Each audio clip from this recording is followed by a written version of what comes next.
Dear students, आज अपने इस YouTube चैनल पर आपके सामने केंद्रीय माध्यमिक शिक्षा बोर्ड यानी CBSE के द्वारा जो कुछ महत्वपूर्ण संदेश दिया गया है, महत्वपूर्ण नोटिफिकेशन लाया गया है, उसके जानकारी से संबंधित चीज़ों को लेकर उपस्थित हुआ हूँ।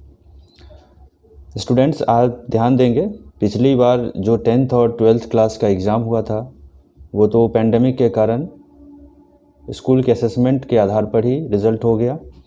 बट इस बार कुछ बदलाव आया है इसमें। इस बदलाव के तहत 9/2/2022 को एक नोटिफिकेशन CBSE ने जारी किया है, जो CBSE wide circular number academic 51/2021 dated 5 जुलाई 2021 नोटिफिकेशन के आधार पर दिया गया है, जो एग्जामिनेशन 2021 और 2022 के सेशन के लिए है। इस आधार पर, चूँकि पैंडमिक का सिचुएशन ऐसा था कोविड का कि कभी भी कुछ भी हो सकता था, इस आधार पर बोर्ड एग्ज़ाम ने फैसला किया कि इस एग्ज़ाम को 2 टर्म में लिया जाएगा, जो एक टर्म 1 होगा और दूसरा टर्म 2 होगा। टर्म 1 का एग्ज़ाम कुछ दिनों पहले लिया जा चुका है और इस टर्म 1 के एग्ज़ाम के रिज़ल्ट्स को भी जल्दी ही जारी किया जाएगा। इन पैंडमिक सिचुएशन को देखते हुए, चूँकि अभी हमारी स्थिति कंट्रोल में है, इसीलिए कोविड-19 के सिचुएशन के कंट्रोल में होने के कारण इस बार का जो एग्जामिनेशन है क्लास 10th और 12th का CBSE के द्वारा ऑफलाइन मोड में करने का निर्णय लिया गया है। Have already been conducted by the board recently.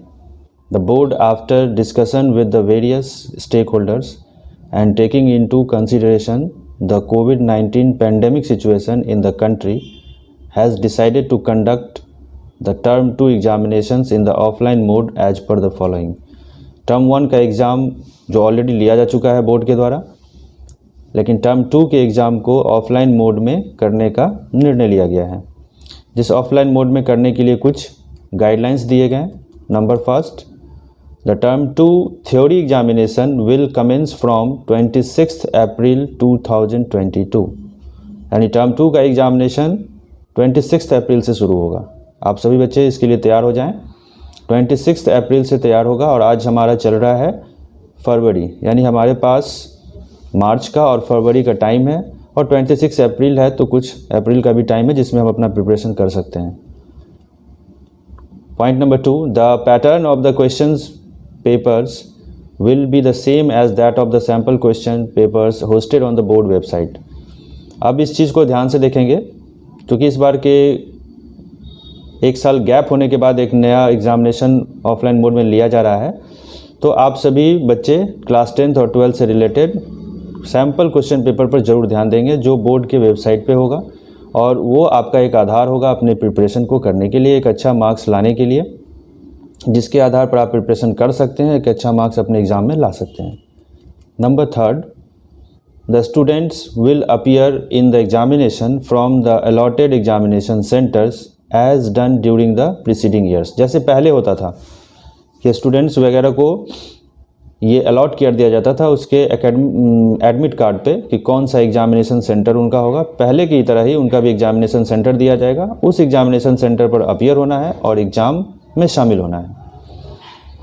Number 4, the date sheet of the classes 10th and 12th will be released soon and the same will be available on the board website at www.cbse.nic.in। आप सभी से अनुरोध है कि आप इस date sheet को, class 10th और क्लास 12th का जो डेट शीट है वो जल्दी तो आपके वेबसाइट पर डाल दिया जाएगा www.cbse.nic.in पे, और अदर चीज़ों पे ध्यान नहीं देंगे। इसके जो ऑफिशियल वेबसाइट है उसके थ्रू जो भी नोटिफिकेशन, जो भी सूचनाएं दी जाएंगी उस पर आपको ध्यान देना है, ताकि आपको अपने 10th और 12th एग्ज़ाम से रिलेटेड जो भी महत्वपूर्ण जानकारी है वो ससमय मिलती रहे और आपका प्रिपरेशन उस आधार पर होता रहे। बोर्ड के वेबसाइट पे बहुत सारे सैम्पल पेपर्स भी दिए जाएंगे जो आपको मदद करेंगे एग्ज़ाम के लिए। क्या पैटर्न में चेंज आया है, क्या बदलाव आया है, जिसके आधार पर आपकी तैयारी अच्छे से हो, ये बोर्ड के वेबसाइट पर आपको मिलेगा। ठीक है, तो आइए बच्चों आगे देखते हैं। मैसेजेज और information spreading on social media may be considered only after verifying the facts available on the boards website.